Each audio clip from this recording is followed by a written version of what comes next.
Shirdi Sai Satcharitra, The Wonderful Life and Teachings of Shirdi Sai Baba. Chapter 3. Sai Baba's Sanction and Promise, Assignment of Work to Devotees, Baba's Stories as Beacon Light, His Motherly Love, Rohilla's Story, His Sweet and Nectar-like Words. Sai Baba's Sanction and Promise. As described in the previous chapter, Sai Baba gave his complete assent to the writing of the Satcharita and said, I fully agree with you regarding the writing of Satcharita. You do your duty, don't be afraid in the least. Steady your mind and have faith in my words. If my leelas are written, the avidya or nascence will vanish, and if they are attentively and devoutedly listened to, the consciousness of the worldly existence will abate, and strong waves of devotion and love will rise up, and if one dives deep into my leelas, he would get precious jewels of knowledge. Hearing this, the author was much pleased, and he at once became fearless and confident, and thought that the work was bound to be a success. Then, turning to Shama or Madhavrao Deshpande, Sai Baba said, If a man utters my name with love, I shall fulfill all his wishes, increase his devotion. And if he sings earnestly, my life and my deeds, him I shall beset in front and back and on all sides. Those devotees who are attached to me, heart and soul, will naturally feel happiness when they hear these stories. Believe me that if anybody sings my leelas, I will give him infinite joy and everlasting contentment. It is my special characteristic to free any person who surrenders completely to me and who worships me faithfully and who remembers me and meditates on me constantly. How can they be conscious of worldly objects and sensations who utter my name, who worship me, who think of my stories and my life, and who thus always remember me? I shall draw out my devotees from the jaws of death. If my stories are listened to, all the diseases will be got rid of. So, hear my stories with respect and think and meditate on them, assimilate them. This is the way of happiness and contentment. The pride and egoism of my devotees will vanish. The mind of the hearers will be set at rest. And if he has wholehearted and complete faith, he will be one with supreme consciousness. The simple remembrance of my name as Sai, Sai, will do away with sins of speech and hearing. Different works assigned to devotees. The Lord entrusts different works to different devotees. Some are given the work of building temples and mats, or ghats, the flight of steps on rivers. Some are made to sing the glories of God. Some are sent on pilgrimages. But to me was allotted the work of writing the Sai Satcharita. Being a jack of all trades but master of none, I was quite unqualified for this job. Then why should I undertake such a difficult task? Who can describe the true life of Sai Baba? Sai Baba's grace alone can enable one to accomplish this difficult work. So, when I took the pen in my hand, Sai Baba took away my egoism and wrote himself his stories. The credit of relating these stories, therefore, goes to him and not to me. Though Brahmin by birth, I lacked the two eyes, that is, the sight or vision, of Shruti and Smruti, and therefore was not at all capable of writing the Satcharita. But the grace of the Lord makes a dumb man talk, enables a lame man to cross a mountain. He alone knows the ways of getting things done, as he likes.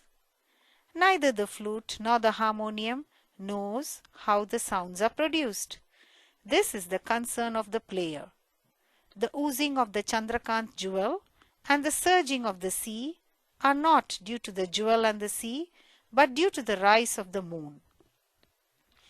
Baba's stories as beacon light. Lighthouses are constructed at various places in the sea to enable the boatmen to avoid rocks and dangers and make them sail safely. Sai Baba's stories serve a similar purpose in the ocean of worldly existence. They surpass nectar in sweetness and make our worldly path smooth and easy to traverse. Blessed are the stories of the saints. When they enter our hearts through the ears, the body consciousness or egoism and the sense of duality vanish. And when they are stored in the heart, doubts will evade, pride of the body will fall, and wisdom will be stored in abundance. The description of Baba's pure fame and the hearing of the same with love will destroy the sins of the devotee, and therefore this is the simple sadhana for attaining salvation. The sadhana for Krita age was samadhama or tranquility of mind and body. For Treta age, sacrifice. For Dwapara, worship. And for Kali or present age, it is singing of the name and glory of the Lord. This last sadhana is open to all the people of the four varnas, that is Brahmins, etc. The other sadhanas, namely yoga tyaga or sacrifice, dhyan or meditation, and dhyan dharana or concentration, are very difficult to practice. But singing and hearing the stories and the glory of the Lord or Sai Baba is very easy. We have only to turn our attention towards them. The listening and singing of the stories will remove the attachment to the senses and their objects, and will make the devotees dispassionate, and will ultimately lead them to self-realization. With this end in view, Sai Baba made me write his stories, Satcharita. The devotees may now easily read and hear these stories of Sai Baba, and while doing so, meditate on him, his form, and thus attain devotion to Guru and God or Sai Baba, get dispassion and self-realization. In the preparation and writing of this work, Satcharita, it is Sai Baba's grace which has accomplished everything, making use of me as a mere instrument. Motherly love of Sai Baba. Everybody knows how a cow loves her infant calf.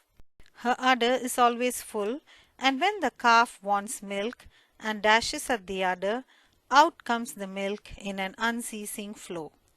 Similarly, a human mother knows the wants of her child beforehand and feeds him at her breast in time. In case of dressing and adorning the child, the mother takes particular care to see that this is well done. The child knows or cares nothing about this, but the mother's joy knows no bounds when she sees her child well dressed and adorned. The love of mother is peculiar, extraordinary, and disinterested, and has no parallel. Sadgurus feel this motherly love towards their disciples. Sai Baba had the same love towards me, and I give an instance of it below. In 1916, I retired from government service. The pension that was settled in my case was not sufficient to maintain my family decently. On Guru Purnima, 15th of Ashada day of that year, I went to Shirdi with other devotees. There, Mr. Anna Chinchanikar of his own accord prayed to Baba for me as follows. Please look kindly at him. The pension he gets is quite insufficient. His family is growing. Give him some other appointment, remove his anxiety, and make him happy. Baba replied, he will get some other job, but now he should serve me and be happy. His dishes will be ever full and never empty. He should turn all his attention towards me and avoid the company of atheists, irreligious, and wicked people. He should be modest and humble towards all and worship me with heart and soul. If he does this, he will get eternal happiness. The question, who is this he whose worship is advocated, is already answered in a note on Who is Sai Baba in the prologue at the beginning of this work. Rohilla's story. The story of the Rohilla illustrates Sai Baba's all-embracing love. One Rohilla, tall and well-built, strong as a bull, came to Shirdi wearing a long kafni or robe and was enamored of the Sai, who stayed there. Day and night he used to recite in a loud and harsh tone the kalma or verses from Holy Quran and shout Allahu Akbar or God is great. Most people of Shirdi were working in their fields during the day, and when they returned to their homes at night, they were welcomed with the Rohilla's harsh cries and shouts. They could get no sleep and felt much trouble and inconvenience. They suffered this nuisance for some days in silence, and when they could stand it no longer, they approached Baba and requested him to check the Rohilla and stop the nuisance. Baba did not attend to their complaint. On the contrary, Baba took the villagers to task and asked them to mind their own business. He said to them that the Rohilla had got a very bad wife who tried to trouble the Rohilla and himself. But hearing the Rohilla's prayers, she dare not enter, and they were at peace. In fact, the Rohilla had no wife, and by his wife, Baba meant Durbuddhi, that is, evil thoughts. As Baba liked prayers and cries to God better than anything else, he took the side of the Rohilla and asked the villagers to wait and bear with the nuisance, which would abate in due course. Baba's sweet and nectar-like words. One day at noon, after the Arati, devotees were returning to their lodgings when Baba gave the following beautiful advice. Be wherever you like, do whatever you choose. Remember this well, that all what you do is known to me. I am the inner ruler of all and seated in your hearts. I envelop all the creatures, the movable and immovable world. I am the controller, the wire puller of the show of this universe. I am the mother, origin of all beings, the harmony of three gunas, the propeller of all senses, the creator, preserver and destroyer. Nothing will harm him who turns his attention towards me, but Maya will lash or whip him who forgets me. All the insects, ants, the visible, movable and immovable world is my body or form. Hearing these beautiful and precious words, I at once decided in my mind to serve no man henceforth but my Guru only. But the reply of Baba to Anna Chinchanikar's query, which was really mine, that I would get some job, began to revolve in my mind, and I began to think whether it would come to happen. As the future events showed, Baba's words came true, and I got a government job, but that was of short duration. Then I became free and solely devoted myself to the service of my Guru Sai Baba. Before concluding this chapter, I request the readers to leave out the various hindrances, namely indolence, sleep, wandering of mind, attachments to senses, etc., and turn their whole and undivided attention to these stories of Sai Baba. Let their love be natural. Let them know the secret of devotion. Let them not exhaust themselves by other sadhanas. Let them stick to the simple remedy, that is, listening to Sai Baba's stories. This will destroy their ignorance and will secure for them salvation. A miser may stay at various places, but he constantly thinks of his buried treasure. So let Sai Baba be enthroned in the hearts of all. In the next chapter, I shall speak of Sai Baba's advent in Shirdi. Bow to Sri Sai, peace be to all.